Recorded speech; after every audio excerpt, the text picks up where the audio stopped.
ഇന്ത്യയിൽ ആദ്യമായിട്ടാണ് സിനിമാ രംഗത്ത് അവിടെ ഉണ്ടാവുന്ന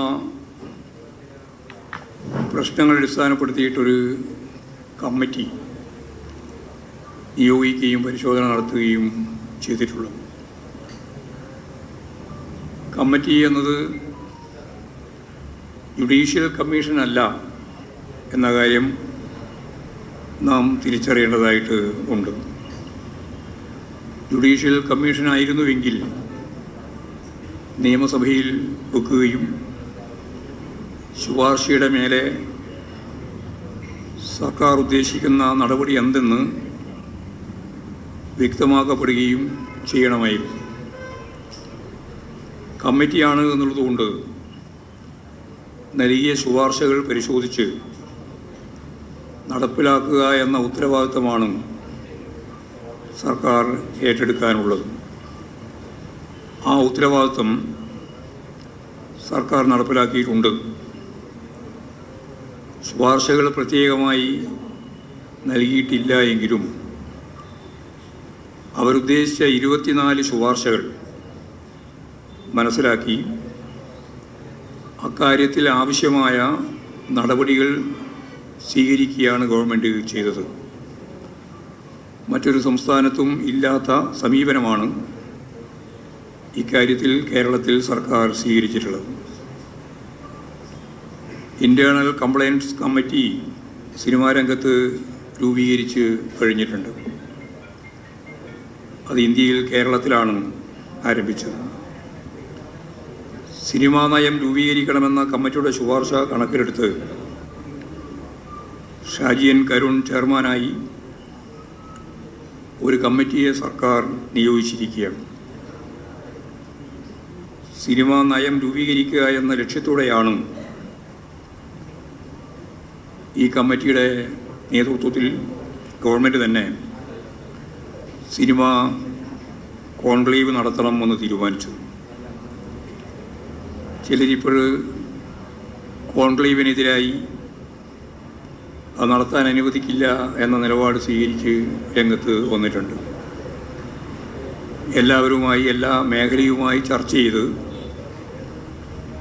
കോൺക്ലേവ് സംഘടിപ്പിക്കുക എന്നുള്ളതാണ് ഗവൺമെൻറ്റിൻ്റെ നിലപാട്. ട്രിബ്യൂണൽ ഉൾപ്പെടെയുള്ള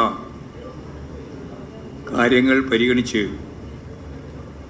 നിയമനിർമ്മാണം നടത്താനുള്ള ആലോചനയും സർക്കാർ നടത്തിയിരിക്കുന്നു. ഒരു നിയമനിർമ്മാണം ഇതിൻ്റെ ഭാഗമായിട്ടുണ്ടാവണം എന്ന് തന്നെയാണ് ഗവൺമെൻറ് കാണുന്നത്. വനിതകൾക്ക് സിനിമാ മേഖലയിൽ കൂടുതൽ സഹായങ്ങൾ നൽകണമെന്ന കമ്മീഷൻ്റെ ശുപാർശ കണക്കിലെടുത്ത്, കമ്മിറ്റിയുടെ ശുപാർശ കണക്കിലെടുത്ത് ഒരു സിനിമയ്ക്ക് 1.5 കോടി സഹായം നൽകുക എന്ന തീരുമാനം സർക്കാർ ഇപ്പോൾ നടപ്പിലാക്കി കഴിഞ്ഞിട്ടുണ്ട്. ഇതിൻ്റെ അടിസ്ഥാനത്തിൽ 3 സിനിമകൾ ഇതുവരെ പുറത്തിറങ്ങിയിട്ടുണ്ട്. ഇന്ത്യയിൽ ആദ്യമായിട്ടാണ് സ്ത്രീകൾക്ക് ഇങ്ങനെയൊരു സഹായം ഗവൺമെൻറ് നൽകിയിട്ടുള്ളത്. സിനിമയിൽ സാങ്കേതിക വിദ്യ വേണ്ട മേഖലയിൽ സ്ത്രീകളെ കൊണ്ടുവരുന്നതിൻ്റെ ലക്ഷ്യം വെച്ചുകൊണ്ട് ചലച്ചിത്ര അക്കാദമിയിൽ സ്ത്രീകൾക്കായി പ്രത്യേക പരിശീലനം നൽകുന്നതിന് വേണ്ടി പരിപാടി ആരംഭിച്ചു.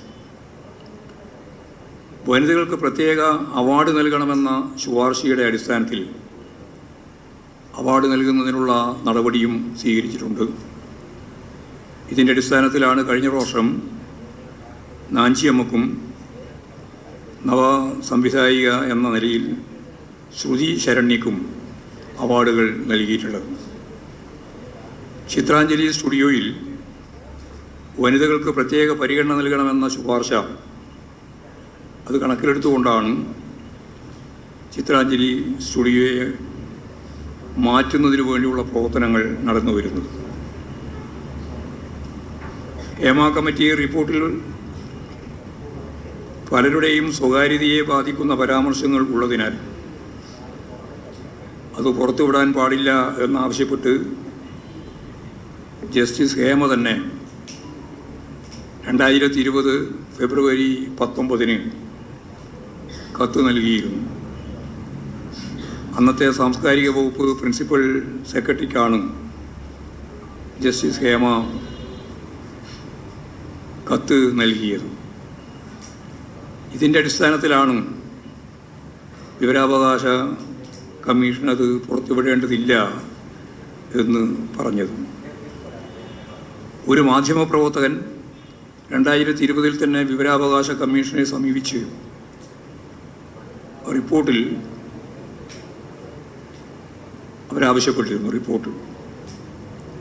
റിപ്പോർട്ടിൽ വ്യക്തികളുടെ സ്വകാര്യതയെ ബാധിക്കുന്ന പരാമർശങ്ങൾ ഉള്ളതിനാൽ വിവരാവകാശ നിയമപ്രകാരം റിപ്പോർട്ട് പുറത്തുവിടാൻ കഴിയില്ല എന്ന് 2020 October 22 commission chairman Vincent M Paul ഉത്തരവ് ഇടുകയാണ് ചെയ്തത്.